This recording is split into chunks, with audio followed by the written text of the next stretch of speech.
Sports Tonight, Tuesday, September 17. Going it alone. Hawthorn votes to abandon merger plans, but the AFL vows it won't be the end of the M word. Manly's Terry Hill determined to make his grand final dream come true, crook ankle or not. And Jackie Joyner-Kersey leaps into a new sport. There's absolutely no holding back here on Sports Tonight.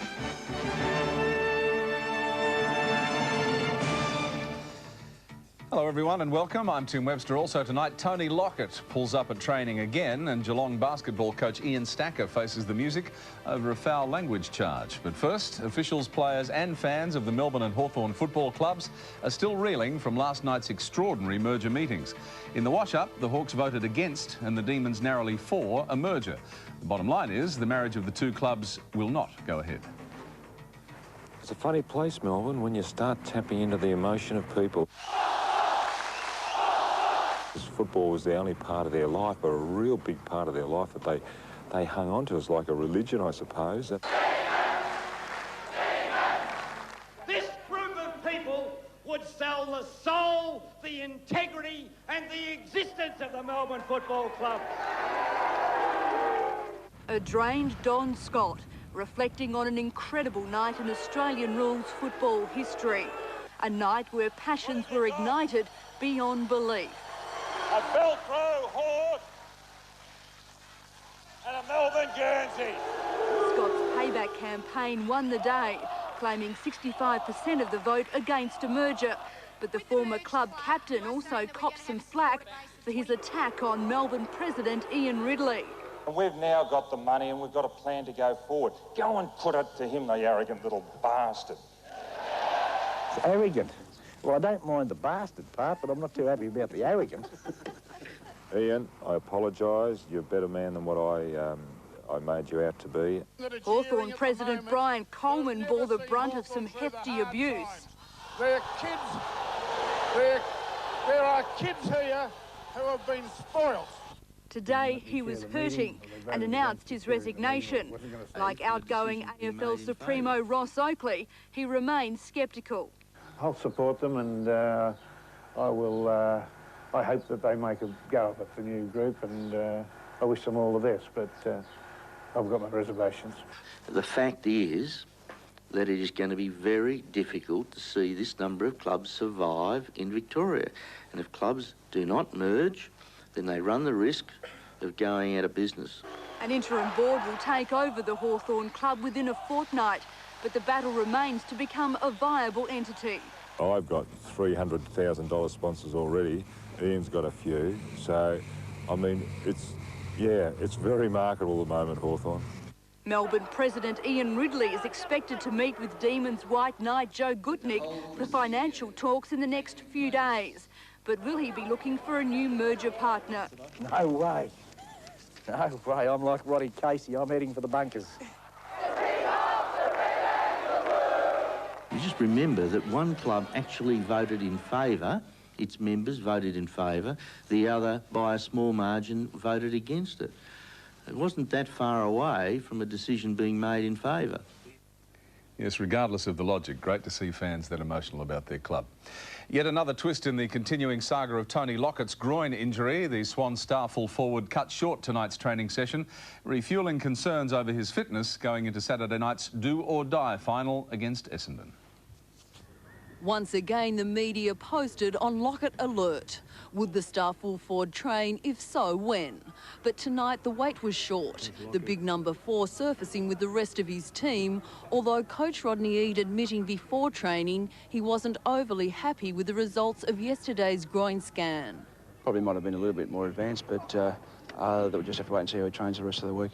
How did he pull up after last night? Not too bad, not too bad. Yeah, he's probably a little bit sore, but I think he'll be okay. Will you give him a harder hit out tonight? Oh no, I think we'll just have him going through the paces. As it turned out, Lockett raised more sweat than he has in weeks.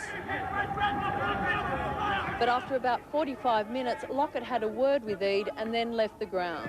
Tony downplays things pretty well. He just said, just feeling a little bit sore. He said, it was all right if I go in. And then we called the doc over and he just said I felt a bit of a twinge when I went a certain way, so it might have just felt a twang. feel a twinge and there's nothing from it, so we'll just have to wait and see tomorrow. I think he's just erring on the side of conservatism, I think. I mean, he worked out a pretty good sweat and trained okay, so it's better not to risk it any further. But some fans risking the suggestion Lockett may have been playing a different sort of starring role in these days of finals foxing. Oh, I wouldn't have thought Tony would be like that. I think if you put that to Tony, he might bite your head off. But what the fans really want to know after tonight, what chance he'll play on Saturday. I've got no idea. I have to wait till tomorrow. I mean, there's no good preempting anything. I mean, he might come up as good as goal and be as good as he was before training. So, therefore, he's a pretty good chance. Yeah, keep it going. I want to talk about Tony's groin all week. Essendon veteran Mark Harvey will notch up his 200th game this weekend, and he'll do it in style, if not in Melbourne, in the final against the Swans. It's been a long time coming for General of the Bombers backline Mark Harvey, having struggled with injuries and age during his 10-year career at Essendon. The 31-year-old has played in 4 grand finals with the Bombers, 3 of them winning ones. And the veteran believes his 200th on Saturday night could see the team through to a berth in this year's AFL final. Most of the blokes that are playing on Saturday night have actually had a bit of success in 1993 when we won it, so hopefully they're better for it, so we're a bit more experienced in that way. So, yeah, we've got a good bunch of young kids and they really have a go, and they never know not to give in, and that's the best sign of, you know, you can go through a finals campaign and, you know, we're a big chance. One casualty Essendon could do without right now is Mark McCurry. The brilliant half-forward injured his heel during the game against West Coast last weekend. Club sources say it's very doubtful he will line up against the Swans on Saturday. Mark Harvey says Chris Danaher would be the likely replacement for him. You would probably think that, I mean, Chris Danaher's been a great player for us all year. He only missed the last couple of weeks with an injury, and he played last week in the second, so he would probably be the main one to come up, I think. Great news for the Brisbane Bears, with star ruckman Matthew Clark a certain starter for Saturday's final against North Melbourne. His ankle's OK, but Michael Voss faces a race against time to make it for the MCG showdown.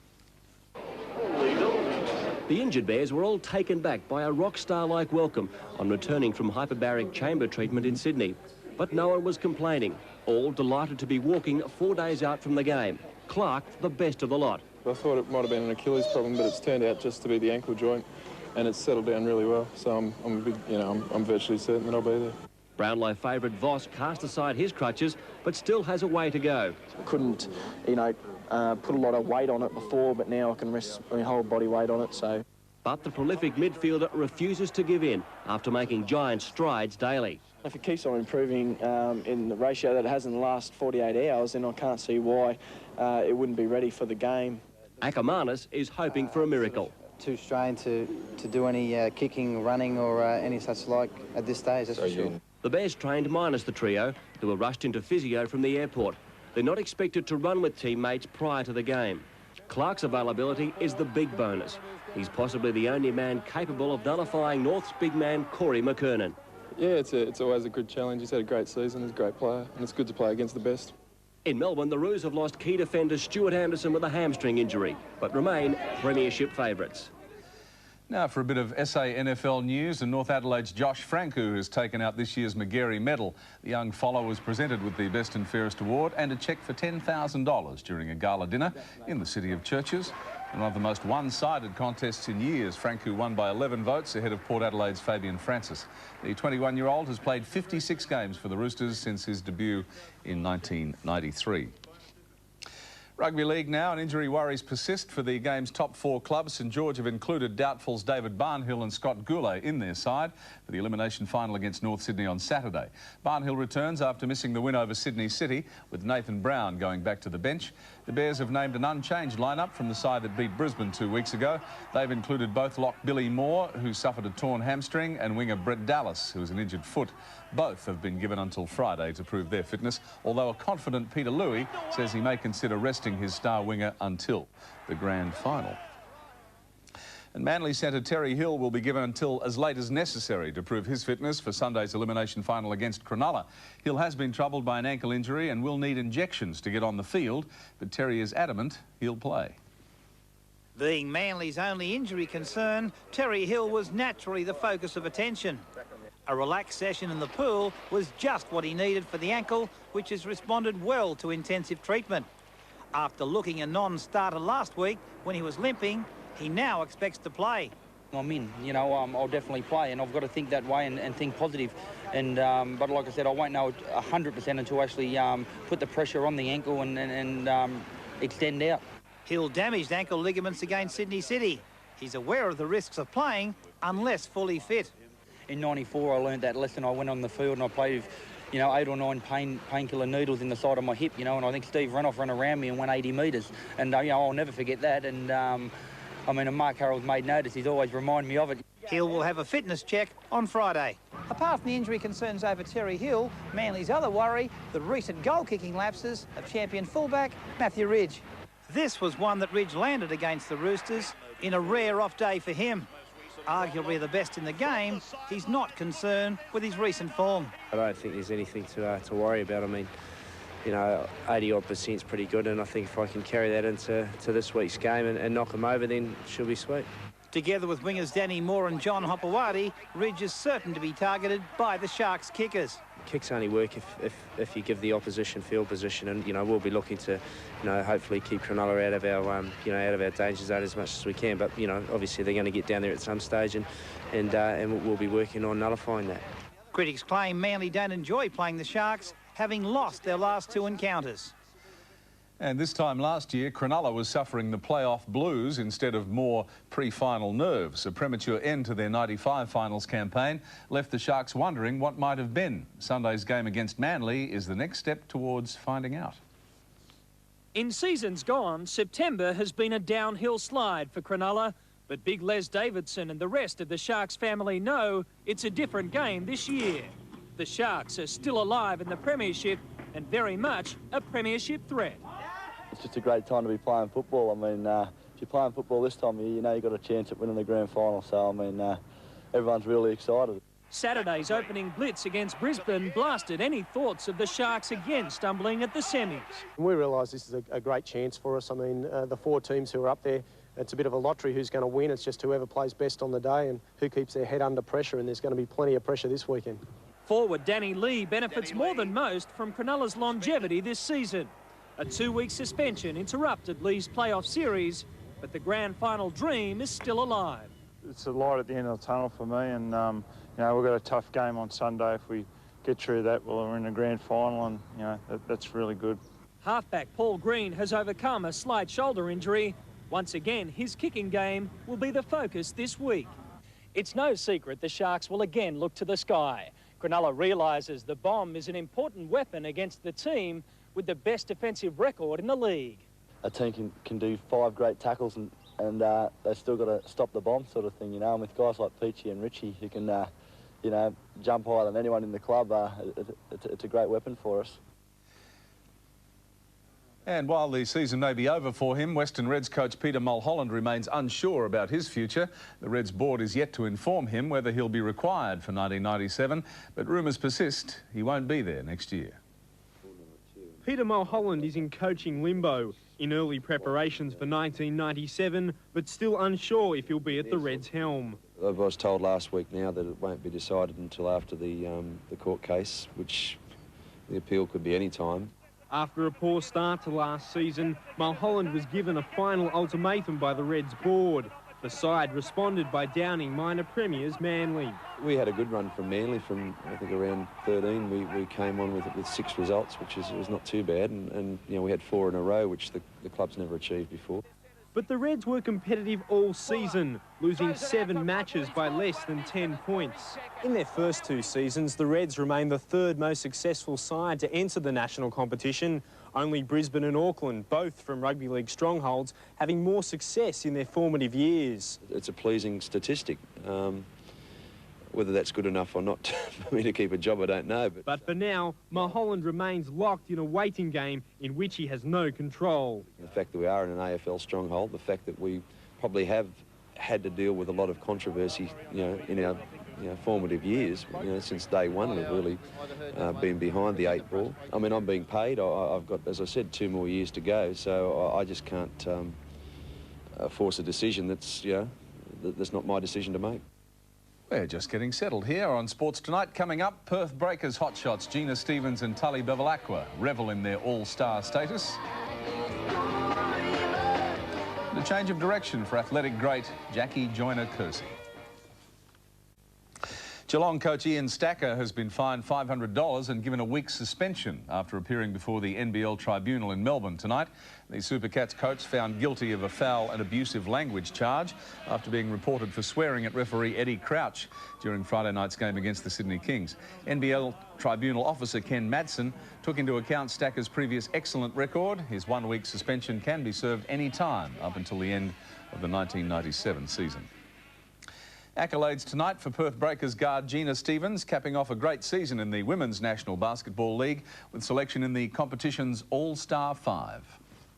1996 was a signature season for Breakers guard Gina Stevens, the competition's leading scorer with 375 points, and last night capping that with her maiden appearance in the All-Star 5. Today, the 21-year-old was thrilled, but not over the top. You go into a season, you think, I want to have a good season, I want to help the team win. And to win something like the All-Star 5 is just a bonus at the end of the year. Stevens narrowly missed selection in the Opal squad for the Atlanta Olympics, but national representation remains her aim. Well, I'd like to still be in the squad and hopefully be in the team for the 98 World Champs, so I'll just be striving for 1998. That's also a goal for Breakers skipper Tully Bevilacqua, for the second year in a row named the WNBL's Defensive Player of the Year. I'm still in the Australian squad, so, you know, my next goal is to make the Australian team, so I just got to get out there and do a lot more practice, I think, to achieve that. Jackie Joyner-Kersey is leaving the track to conquer American basketball. A four-time Olympian with 3 gold, 2 silver and a bronze among her treasures. The 34-year-old, who was a former college basketball star at UCLA, will play for the Richmond Rage in the Women's Professional League, kicking off next month. She certainly won't have any trouble making those rebounds, that's for sure. We'll take a little time out here on Sports Tonight. Next up, Gaelic football tries a different tack. The world of NASCARs turns nasty. 38 years after winning the Melbourne Cup on Baystone, veteran jockey Mel Shoemaker is preparing for a fresh assault on the Melbourne Spring Carnival. The shoe heads south on Friday with Queensland's new boom horse, Lion Hunter. Lion Hunter is an impeccably bred 4-year-old stallion who's attracted huge raps after just 2 race starts. On Saturday, he started a 7-to-1 on favourite at Doomben and won in near course record time. Going to win impressively enough, I guess, Lion Hunter. He won by about 3 lengths at the finish. Now he's headed for the riches of Melbourne Spring Carnival, and he's taking 59-year-old Mel Shoemaker with him. I haven't ridden a horse for a long, long time that can go as quick as what he can. Shoemaker won the Melbourne Cup on Baystone in 1958, before the likes of Beedman and Dye were born. He was suspended for life in the 60s, but only had to serve 5.5 years. I never ever thought I'd finish down there. I knew that one day, if I was lucky enough to find one, I'd be back there. So, and along came Lion Hunter, so we're going back. The shoe can't remember his last Melbourne winner. It was probably Mr. Illusion 12 years ago, but he's certain Lion Hunter will be the next. Well, I've had a lot of success in Melbourne.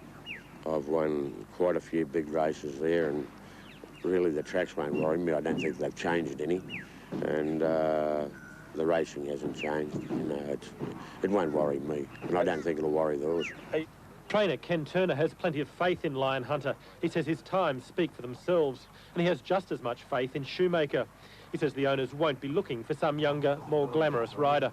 He's probably the best track work rider and horseman, and, you know, he's forgotten probably more than most blokes have ever, learned. No, he's a good fellow. He's evergreen, I'll show you, yeah. His first assignment will be a Group 3 race down the Flemington Straight in 3 weeks' time before taking on the Group 1 Salinger Stakes. Tempers have flared in a NASCAR race in the United States. The aggro began after a mid-race pile-up, driver Jimmy Spencer showing another competitor exactly what he thought of him. The heated conversation continuing outside the vehicle, but that wasn't the end of the anger. Another fuse blew, the driver struggling with his helmet before giving some of his own advice trackside. But it was the race officials who copped the final serve as the angry drivers all stormed off. Ooh, cranky. And in Ireland's Gaelic football final, Mao and Neath have to do it all again in 2 weeks' time. Now looked set to take out the country's first All-Ireland title since 1951. But Neath fought back to force a draw. It's also the first draw in this unusual-looking sport since 1988, when Neath finished level with Cork. Sort of a combination of 3 or 4 different sports. Almost full time here on Sports Tonight, but stick around for the inimitable play of the day that reaches new depths.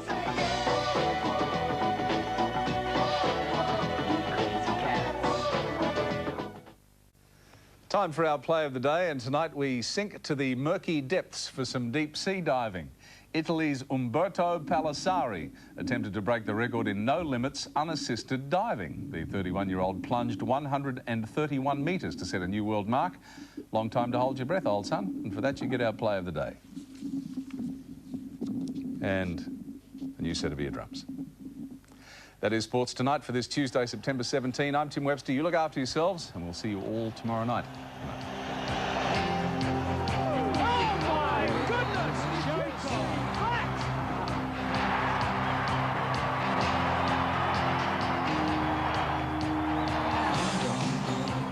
John Morapedi, the 19-year-old from Jones.